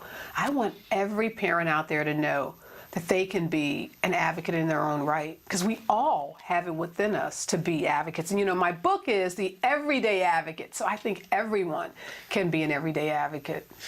You're remarkable. So how can people find more information? They can find me on arivamartin.com, and they can find Special Needs Network at specialneedsnetwork.org. And I just hope, again, my biggest message is one of hope.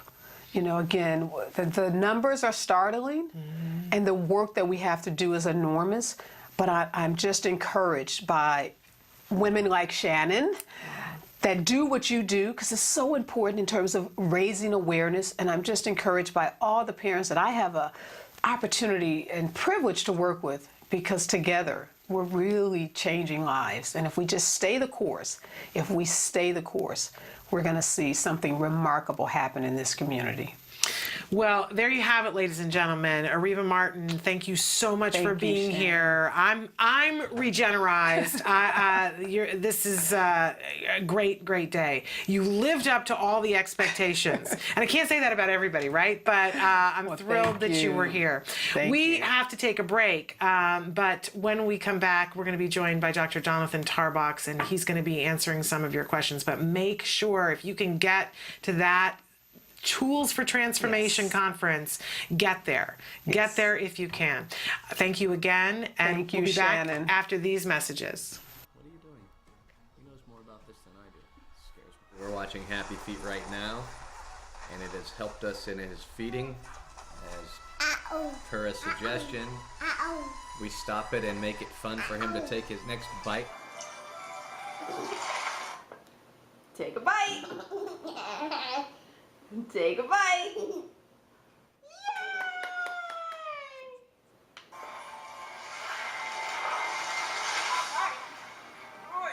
Not only did he feed himself his applesauce and laugh the whole time, he fed himself 6 or 8 bites of soup, which he's never done. He's done that 2 meals in a row. So looking forward to today. We're hoping that we've made a positive change in his eating, but we will try it at approximately 12:30, I guess. We will do the same thing. I'll give him some soup and some yogurt with a banana chopped inside. And I will try to get him to watch this and sort of feed himself. Right, bud? Come in! Hi. Where are you? Oh, hi. Hi, Jack Riley. I'm my friend. Do you remember her? Miriam is a new therapist working with Jack Riley. Today, she's shadowing Jessica to observe and learn from her. So right now I'm just going to probe to see what he knows, so I can find a new target for him. What is it? No, try again. What is it? What is it? I think he's saying airplane. Okay, that's what I thought. Okay.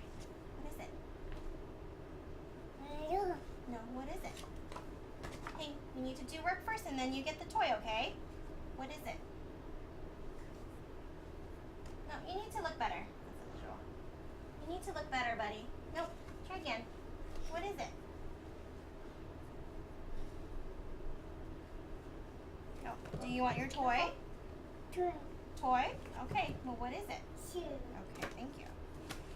What is this one? Snake. Good. What's this one? Door. Okay. What's this one? Hippo. Whoa, hippo. That's so good. Hippo. I think we're gonna do chicken. And then we're gonna be moving into matching soon, where we're gonna match 2D pictures to 3D objects, but we have to have momentaneous stimuli. So we're just gonna use like objects that are around his house, so that we have the object that we can match it to, so it's a lot easier. And then after he gets the identical, then we're gonna move into similars, so like different colored balls or different cars. Alright, bud, you ready? Okay. You ready? Ready? Give me 5.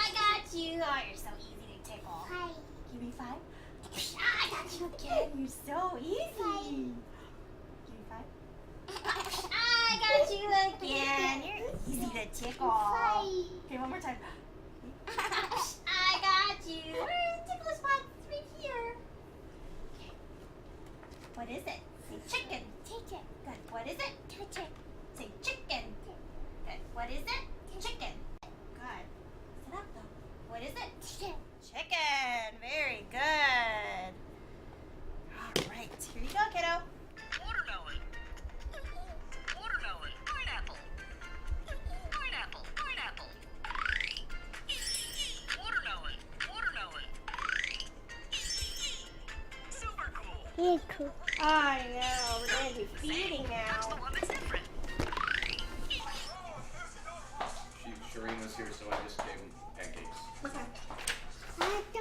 And Happy Feet's the most reinforcing for him. All done. Well, you know, we didn't even start yet, kiddo. How can you be all done, though? We're gonna eat, right? Yeah, Bert? So,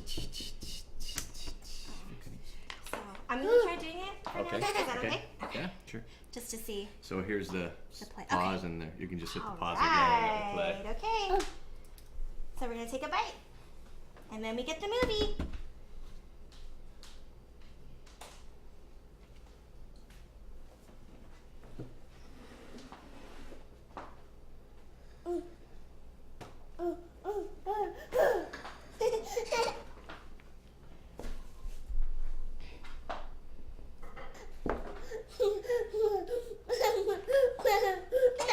Take a bite and then you can have the movie. Do you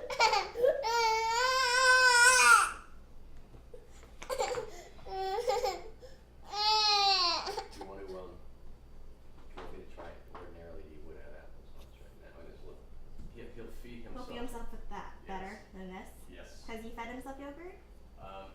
He hasn't yet. Okay.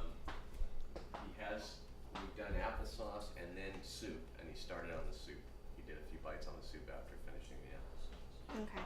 Maybe Whatever you think. applesauce would be better Okay. for today because it's preferred, right? Versus Yeah, yogurt. it's something he's always fed himself. You wanna try it? After 10 weeks of ABA therapy, Jack Riley's therapists are now working on feeding. They waited to work on this skill until they worked on compliance with him, since feeding is such a huge behavioral problem. They wanted to make sure that Jack Riley would listen to them before they started working on this.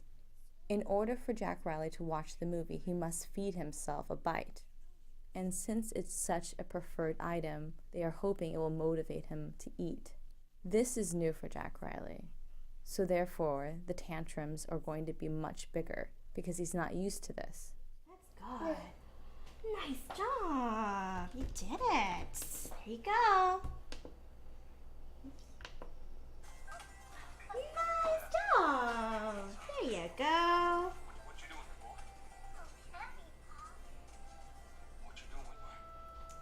right, let's take another bite. One more bite. Wow, very good. There you go. Okay, take another bite. People. Yeah. Is Mambo there? Take another bite. Yeah.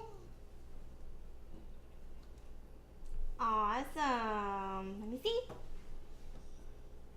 Oh, all right. That's good. So when he does that, what happened earlier, it's really upset. In the chair? Yeah. And he'll just keep stepping in and Walk away. walk away. Good, eating. So yeah, just don't even say anything. And you know, when he's done doing his thing, you can just present it again. If he still swatting away, that's okay, just walk away. Okay. Because even part of it could be, you know, the reaction. You guys. Attention. Yeah, the attention that he's looking for. And if you just kind of walk away, then he doesn't get any of that. Right. So hopefully that'll subside, and that's what it is. But well, I mean, we'll see what works, what doesn't work. Well, we had a great dinner last night with him because Cheryl does this dancing, but she's goofier than I am. But and he just cracks up and eats, and she kept turning it off, but she made it kind of a game. All right, you want some more Mambo? You want some more movie? Yeah? Yeah. Yeah, happy feet. You give me a high five for eating all your applesauce. High five for leaving me hanging. Jessica is giving Jack Riley verbal praise for finishing his applesauce because it motivates him. Feeding is a new skill for him, so each small step he makes is met with large enthusiasm. The hope is that the excitement that he sees from his parents and therapists will motivate him to do it again. Right here. Ah, you got me.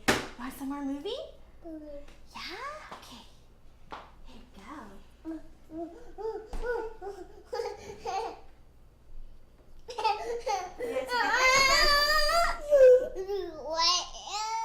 Jack Riley continues to tantrum, refusing to eat his lentil soup for about 15 minutes. All he's had to eat so far for lunch is applesauce. Jack, want a cracker? Get something more in you, okay? You can take over.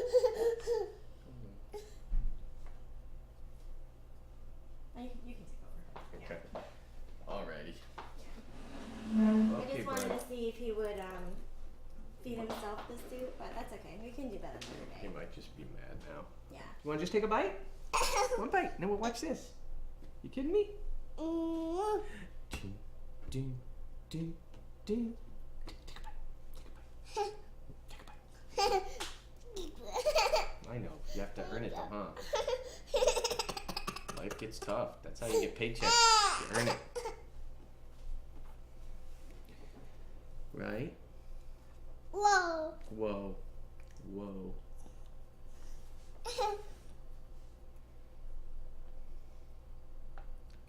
When did you notice that he had a hard time eating? Like, it's always been like this ever since? No, this is extreme. He's very finicky. There's certain things that we have no problem with. Usually applesauce for quite a while he would eat on his own. Then he stopped, and we've just gotten him back to doing it again. Obviously pancakes he devours in the morning on his own. We just tear him up and he eats them by himself. But new foods and just if he's not in the mood. I feed him probably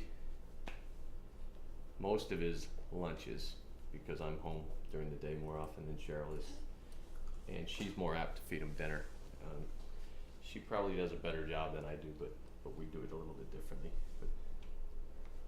But this is extreme, to be this upset at his soup. I don't think he's digging the fact that the movie's just not on. Usually he just gets to watch the movie, and we haven't really tested him on that.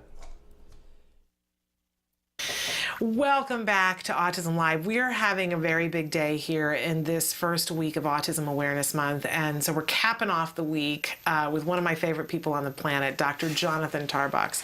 And he is the head of research and development at the Center for Autism and Related Disorders and the director of the Autism Research Group, and so helpful to us as parents and teachers to understand how research plays such an integral part in this field of autism. So we thank you for being here. It's always a pleasure. I love talking about research. We miss you when you're not here on so many different levels, and so thrilled to have you back again this week. And I wanted you to come in today to talk specifically about how research has changed how we do therapy, how the implementation of ABA for autism, how that has changed with research, because I know as a parent, when my child was first diagnosed and we made the decision to do ABA, it was because of research. We saw that, right? But then I came into it with the idea that, well, that's done. Is there more research that needs to be done? And I didn't have a real sense of the history of it. So I'd love it if you could give us a sense of how we got here and where we're trying to get to. Sure. Okay, so first of all, thank you for asking this question. It gives me an opportunity to geek out on some of my favorite topics. So geek away. This will be fun. Geek away. Okay, so so in the very beginning, when B.F. Skinner sort of founded the whole field, what he found was the consequences of what rats do matter to affect how likely it is that the rats will do that again in the future. Okay? So when rats get food when they press the lever more in the future. Okay? When rats get shock when they press the lever less. Okay? So punishment and reward, right? Reinforcement and punishment. And so that basic idea is incredibly powerful, right? And so the next maybe 40 years or so, people behavioral researchers started to say maybe we can apply that basic idea to humans who have socially significant problems. So people with schizophrenia, people with autism, people with intellectual disabilities, children with challenging behaviors. Let's just change the consequences of those behaviors and make those behaviors happen more if they're desirable behaviors like communication, or make those behaviors happen less if they're undesirable behaviors like self-injury or aggression. Sometimes we call it carrot and stick, right? Right, yeah. In the Very regular basic. world, carrot and stick. You know, you're going towards a carrot or you're avoiding the stick. Exactly, kind of thing. exactly. Okay. And it's, you know, very, very basic. And as long as those consequences are very powerful or very meaningful to the person whose behavior you're changing, it will produce a change in behavior. It'll work, okay? But it's very, very primitive if that's all you're doing. So up through about the 1960s or so, that's really what ABA looked like. In fact, it wasn't even called ABA back then. It was called behavior modification, because that's what it was about. Modify the frequency of a behavior. That's it. Okay, very, very simple, straightforward. And then, since then, researchers started to notice things like, well, we could probably be a little more sophisticated and a little more subtle in the way that we do this. So they started to ask questions like, what reinforcer, what consequence would be the most powerful reinforcer for this individual person, rather than just saying, oh, food, that's probably a reinforcer, right? Let's give everyone food if we want to make the behavior happen more. Instead, started to ask questions, what's the most powerful reinforcer for this child today in this setting right now? And how can we figure that out? How can we motivate them? They started to ask questions like, what might this child's favorite learning format be, right? So we know that lots of practice opportunities are critical for learning, and so discrete trial is great for that, lots and lots of practice. But maybe it doesn't produce the best generalization. Maybe some kids get frustrated with the repetition and the structure. Maybe there's other ways to teach, you know? And so lots and lots of questions like that started to be asked. And so people started to do research on things like preference assessment. Preference assessment is the basic idea that if you want to know what a child wants to work for, what will actually be a powerful reinforcer for that child, it's not your job to answer that question. It's not mom's job to answer that question. The kid is the best person to answer that question. Why? Because he knows what he wants better than anybody, right? So instead of just guessing or picking something out of a hat, give the kid a choice. And the research showed very, very simply and very powerfully, all you have to do is give the kid a choice, okay? And if the kid identifies which of these 2 or 3 things he wants to work for, and you use that as a reinforcer, rather than using your own opinion or mom's opinion or somebody else's, you get a way more powerful reinforcement effect. So in just this one simple idea, we went from using just any old reinforcer that you thought might be a good idea to letting the kid have control over his life, because now he's the one determining what he gets to earn, and it made treatment way more effective. So now, top quality ABA programs, every single time they sit down to teach a kid something, they ask the kid, what do you want to work for? And they give them a meaningful choice, and they let the child determine what it is that they're going to work for. They do that every time they sit down to work with a kid. So you'll see a good therapist will run a miniature preference assessment, it's called, about maybe every 5 to 10 minutes, all day, every day. And it's critical, and it's produced a huge change in the effectiveness of ABA. What a great example of how different things can be. And we're always talking about how it's not one size fits all in this community. And what a great thing to have learned that in doing ABA, we can't be one size fits all, because it has to fit that individual. Remarkable. But what's exciting about it is it still maintains the same basic idea of ABA, which is the consequence matters. That's how you motivate kids, right? It's just a way to make that idea more customized and individualized for each individual child, while also giving that child a greater ability to determine their own life in that moment, which is awesome. It makes it more meaningful. Right. And there are lots of other ways that I'm sure that research has changed. But let's take a short break, and we'll come back and we'll ask Dr. Tarbox, and we're going to try to get to some questions that you guys have sent in too. So stick with us.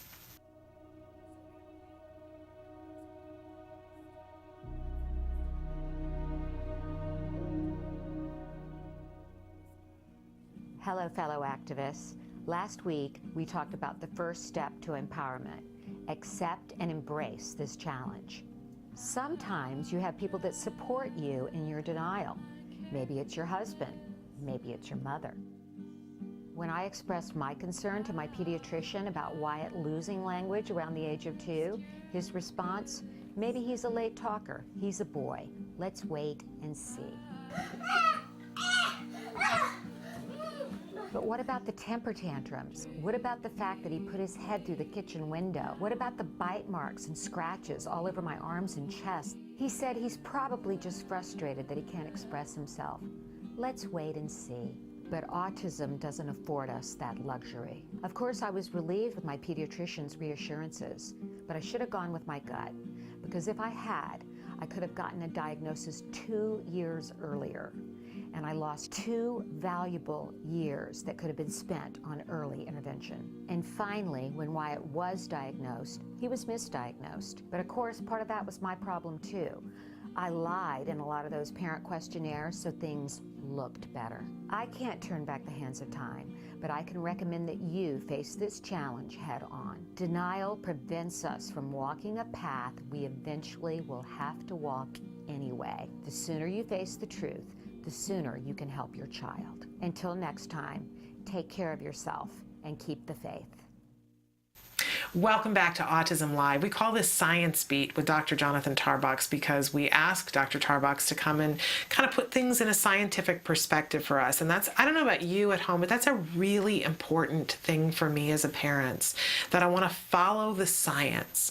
And there are lots of great organizations that are out there that are parent-friendly organizations that help us to follow the science and get more in tune with what's happening scientifically, because we have a window of opportunity in which to help our kids, and we don't have time to reinvent wheels or to be doing things that aren't effective.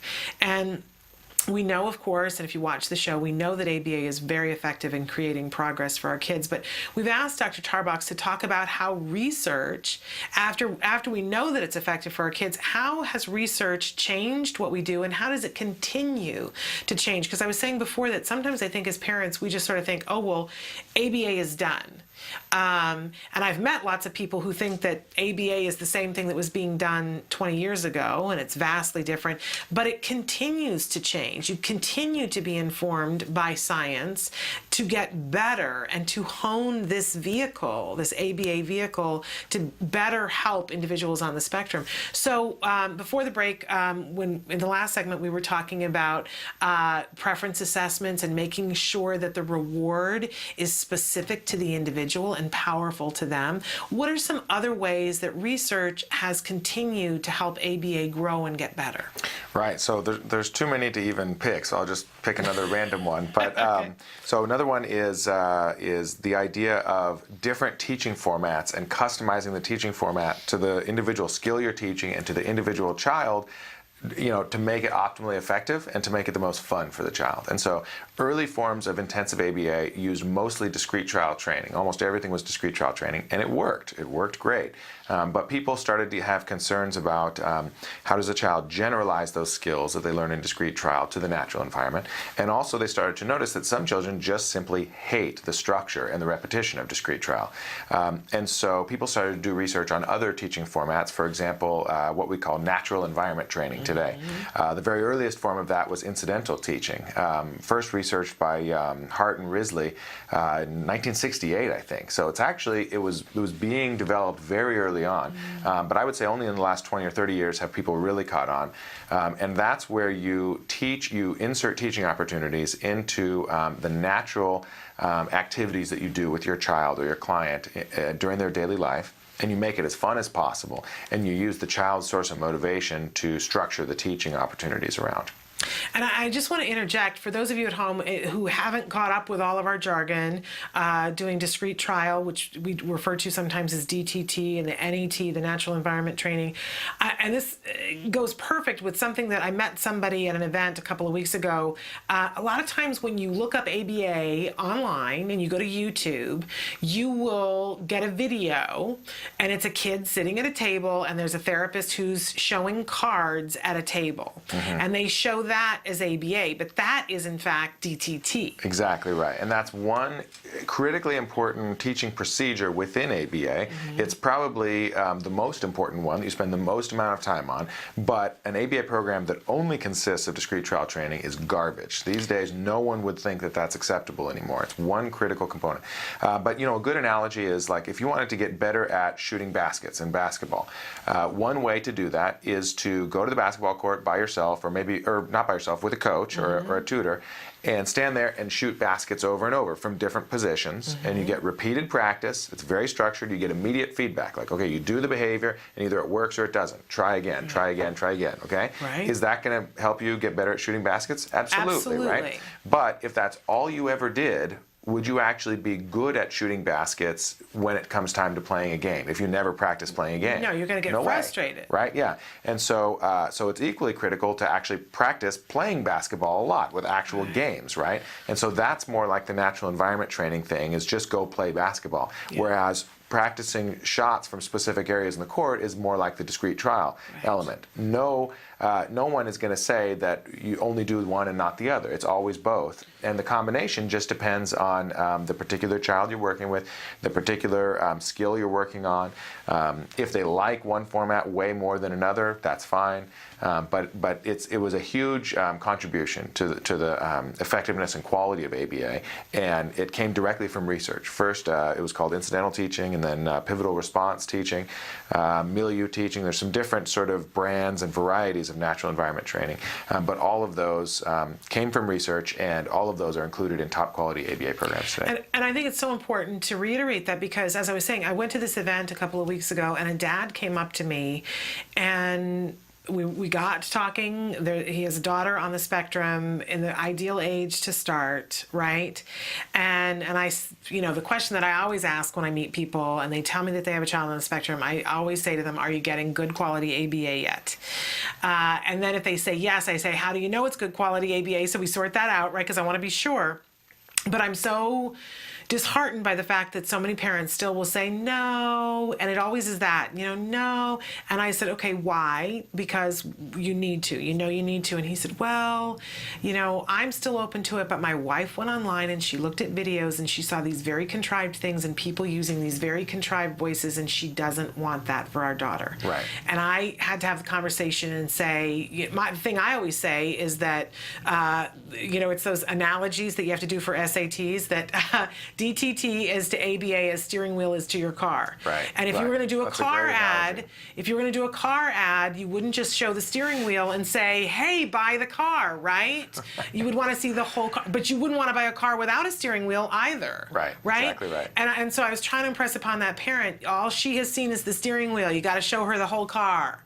That really points out the need for better videos on YouTube, right? That shows good quality ABA in all aspects of it, not just one piece out of context. I sent him to the A word. I said, watch the A word. That's great. See what they see, and I love the A word because I can do that. I don't have to wonder about, this video, that video, because they do TTT on the A word, but they take him out on a play date and they're working on things, and I need for people to know that it's and this idea of what. They're going to be shoving me in a casket. I got one more thing I want to say about that. Right? But anyway, okay, so back to talking about how research continues to change, because you're the head of the Autism Research Group, and you guys continue to do research with the idea of getting better and better. That's right. Absolutely. And I don't know that everybody understands how important that is.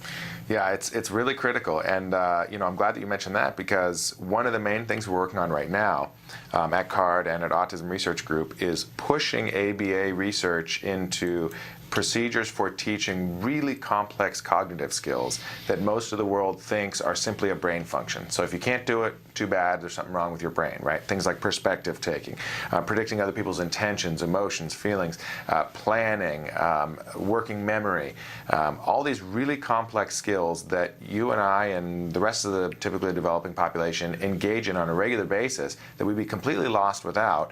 But they're really a lot more complex than simply labeling or requesting or toilet training. They're much more advanced skills. And as it turns out, as we've been showing over the last several years, ABA works great to teach these skills, and we've been producing the research that actually shows it. So it's very, very exciting. And I predict, and actually I've been getting feedback from colleagues around the country, that within the next 5 to 10 years, it's going to usher in sort of a new area of development of pushing ABA into really complex skills where maybe 10, 20 years ago we thought, well, I guess we're done with the kid now since he knows all of his colors, letters, numbers, and basic requesting and everything else. now we're getting into really complex social understanding, cognitive skills that the rest of the world call cognitive, that turns out it involves behavior, it involves learned skills that are actually teachable. So it's very exciting. It is very exciting, and we're thrilled that you're doing it, because I think there are a lot of parents that are out there that have this idea, maybe they have an older child that's on the more Asperger ends of things and maybe doesn't engage in empathy, and it can be just so frustrating, but they've come to a point where they think, well, that's just the deal. That's right. The hand we were dealt, that's what it is, and there's nothing we can do about it. And to be told that's not the case, that the science is showing us that's not the case. Right, and what we've shown so far, and we've got a lot of studies ongoing, but what we've shown so far is kids on the spectrum can learn metaphorical reasoning, so learn to decode metaphors that they've never been taught before, not memorize particular metaphors, but learn the general ability to understand metaphors and apply that ability to new metaphors. Learn the ability to detect when others are lying to them and generalize that to new situations where they might be getting lied to. Understanding non-literal language like sarcasm. So if a peer or a parent says something sarcastic, instead of disagreeing with it and getting upset and what do you mean, that doesn't make sense, they actually get it and laugh and maybe even make their own sarcastic comment. So very, very complex higher order skills are teachable. And so far we've actually met with success in pretty much every challenging, difficult skill that we've tried to teach. So it's very exciting. There's a lot more work to be done still before that body of work gets accepted by the ABA community and even outside the ABA community. But it's going to be an exciting time. My child's one of those kids that's benefited from that he understands and uses figurative language and understands sarcasm and uses sarcasm, maybe a little too well. I have a nephew who refers to me as the queen of sarcasm. And I was hoping that perhaps we wouldn't have that go to the next generation, that maybe we'd skip a generation. But no, in fact, my son gets and uses sarcasm. And he's just done a unit at school, he's in 5th grade, where they have to deal with analogies and metaphors and hyperbole. And we were someplace not too long ago, and I said something, and I didn't know that that's what they were discussing at school. And I said something, and I don't remember exactly what I said and what his response was, but he said something along the lines of, is that an analogy or is that a metaphor? And and he's tall for his age, but he's still small enough that you go, is that? We were in a store and somebody turned around and said, where are you sending him to school? That is one intelligent boy. And I didn't explain to her and say, yes, and he's also on the autism spectrum, and so lots of books would tell you that he couldn't figure that out. Yeah. But, there you go. Yeah, it's very exciting. I think what he said was that hyperbole that you just used? I think that's what it was. And I went, and my response was, I'm going to have to relook that up for you because I couldn't remember. Yeah, that's great. But so fascinating. And I just want to revisit too that for people who think, a lot of times people poo-poo research that's done and is ongoing and think that it's unimportant. Right. But in fact, you really focus on what's usable and important to families right now. And sometimes that can look like it's a minute thing to other people. It gets lost in the shuffle. Yeah, and I really encourage families living with autism to be active and loud advocates for the type of research that they think matters. Yeah. And so, the common complaint is 90% of research isn't going to help my kid today. Yeah. And I would like to stand up for the scientific community and say that wasn't true, but it is true. Most scientific research actually is not very helpful. And that's not a problem with science, it's a problem with sort of the type of science that scientists choose to do and the type of science that gets funded by the funding agencies that choose what research gets the money, basically. And frankly, it's easier to do unimportant research. It's easier to look at the last study that was published and just change it a little bit and make a little bit of progress. Right. It's way easier.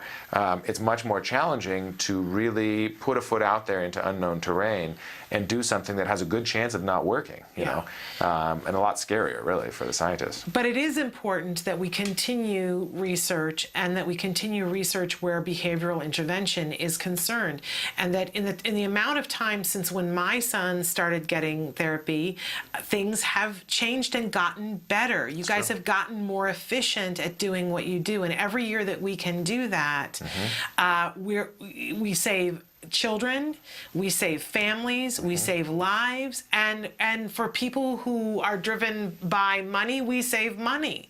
If we can be more efficient.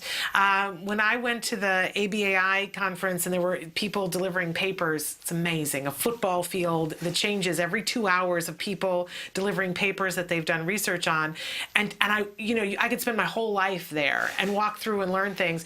We got really fascinated with two women who were trying to change teaching shoe tying from 21 steps to 17 steps to 14 steps to 7 steps. I just had to hug them. Right. Because, it matters. It matters. I think a lot of people would go, really? Yeah, it matters. Yeah, make it to more somebody efficient, who's trying to teach a kid and do it the best, quickest way, because when you have it, it's great, and when you don't, it's the pits. Right, that's true. Really remarkable. We're going to take one more short break, and then we're going to come back and ask Dr. Tarbox to do our 2-minute thing where we ask him to answer a question in 2 minutes. It's like my new game show here on the on the show. So stick with us. We'll be right back. Hi, I'm Lisa Ackerman. I'm the Executive Director of TACA. Welcome to TACA Facts. Talk About Curing Autism has been around for 13 years. We drive and empower families and support their day-to-day lives on their autism journey. What I hope to bring to you in these segments called TACA Facts is really just the questions, real questions and real answers for families living with autism and what they can do to help better the life for their family. Welcome back to Autism Live. We are here with Dr. Jonathan Tarbox, and we're asking him to answer the question, can you teach perspective taking? Dr. Tarbox? All right, can you teach perspective taking? Yes, perspective taking is highly teachable. The ABA approach to perspective taking is to treat it like any other skill. It's a cognitive skill, which means it's complex and confusing, but it's still something that you learn in your lifetime as an individual if you know how to do it. If you don't know how to do it, you can be taught how to do it, right? And a lot of folks on the autism spectrum don't necessarily learn to be good at perspective taking without direct instruction on it. And frankly, a lot of typically developing folks don't either. So if you want to teach perspective taking, this is how you do it. You provide lots of practice opportunities for the particular perspective taking skill you want to teach. So you start with really simple stuff like recognizing other people's facial expressions, paying attention to other people's eyes and other people's emotions. And then you move towards identifying what other people can see versus how that's different for you. I forgot to mention you got to start with pronouns, because pronouns are the cues that cue the individual into thinking about their own perspective versus somebody else. So repeated practice of how do you feel versus how does Sally feel? How do you feel versus how do I feel? What color shirt am I wearing versus what color shirt are you wearing?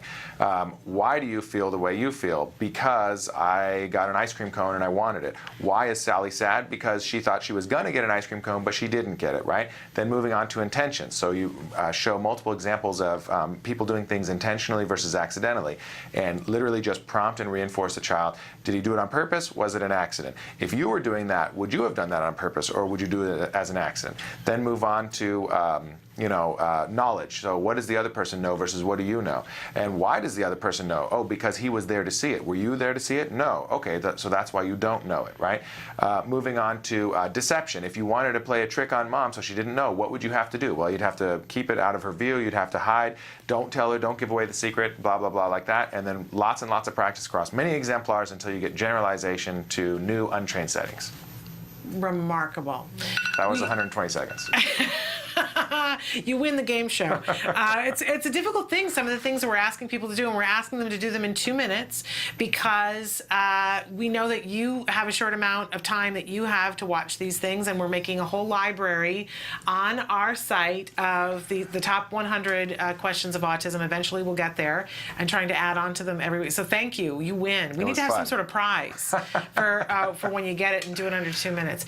We just want to thank you so much. You are such a remarkable gentleman. I am so grateful that you are working in this field because you add so much to our kids' lives, and we appreciate all that you do. Thank you very much. I really appreciate being here. Well, and we'll look forward to having you back next week. We're going to take a short break and come back and finish out the show. Stick with us.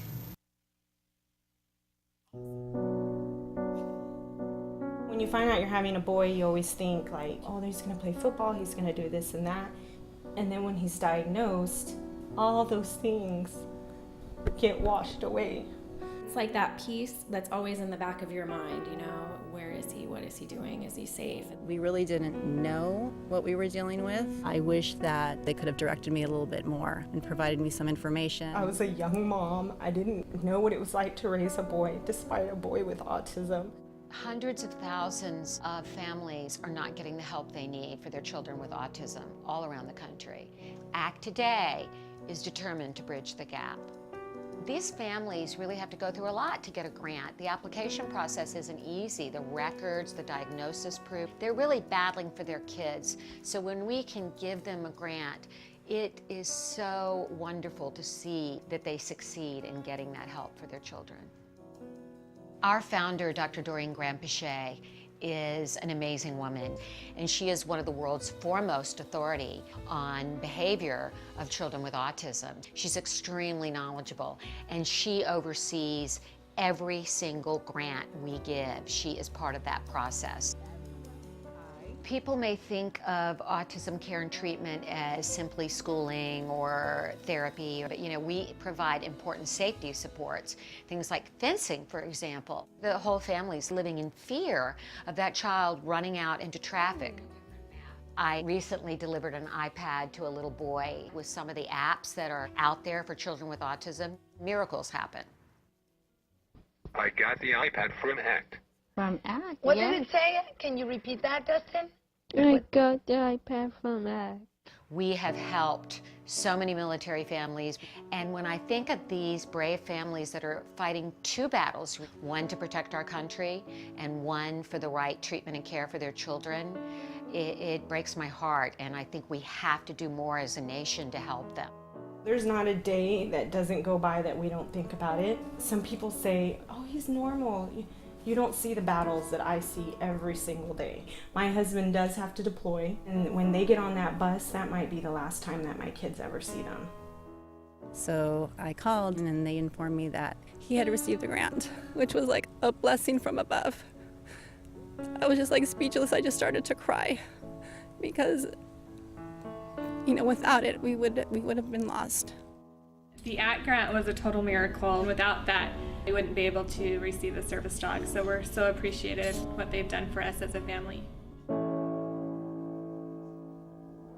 Recently, ACT Today funded a program for military children with autism in San Diego, the Inclusion Films program, which is run by Joey Travolta, and teaches kids on the autism spectrum literal filmmaking skills. They learn how to make a movie. Are we ready? There you go, got it. Okay. Everything that goes into the process of making a film goes into everyday life.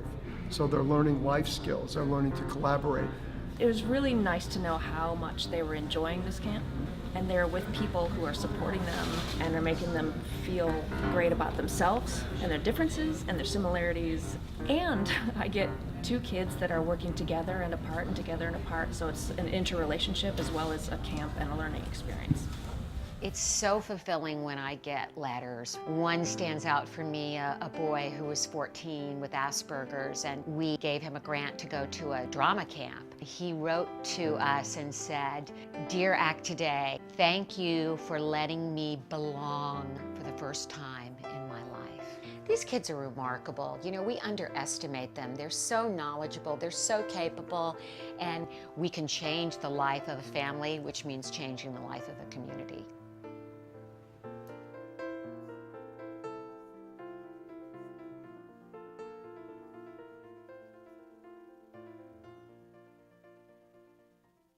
Welcome back to this, the end of the show here at the end of the first week of Autism Awareness Month 2014.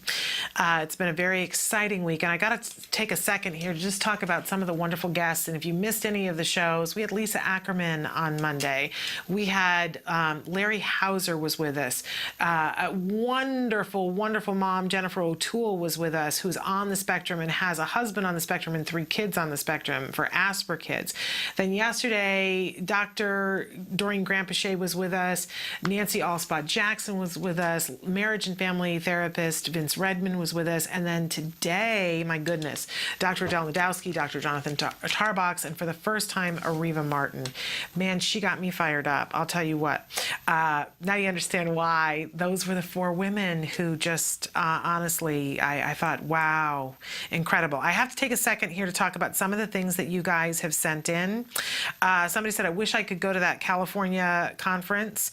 I wish I lived in California so I could go to that conference. Any thoughts on making it a webcast next year? And, you know, we will definitely ask Ariva if that's possible even for this year. We'll put it to her and let her know that you guys are interested. Okay, then somebody had written in just a little while ago, my 3-year-old who has autism has an IEP meeting coming up, and I was wondering as a parent how much input do or should give as far as his educational plans and goals. This is a very personal thing, IEP, and I think as a parent you have to stop and consider where you want to come from and how comfortable you are. I encourage you as a parent to be a part of that team and be an equal part of that team. And I used to exhaust myself to go into those meetings and be as prepared as I thought I could be. And I've said before, I use the skills program now, and I go into those meetings and I know I'm prepared because I know exactly where my child is developmentally because I've done the assessment portion. I know what lessons I want him to be working on, and I can look up the lesson on the skills program, and I can get the IEP language for it and print it out and bring it to the IEP meeting and say, these are the goals that I think are important. And when my child was 3 and I went to that first IEP meeting and saw the goals that they gave him when he was 3, I'll tell you what, I was so mad. I have a friend who says I was as mad as a boiled owl. I was that times 5. I was furious because the goals that they had listed for my 3-year-old were all ones that he could do if he was sitting someplace by himself and didn't have any distractions. They wanted him to, by the end of the year, to be able to sort the colors yellow, red, and green, and he could already do that with little bears into separate cups.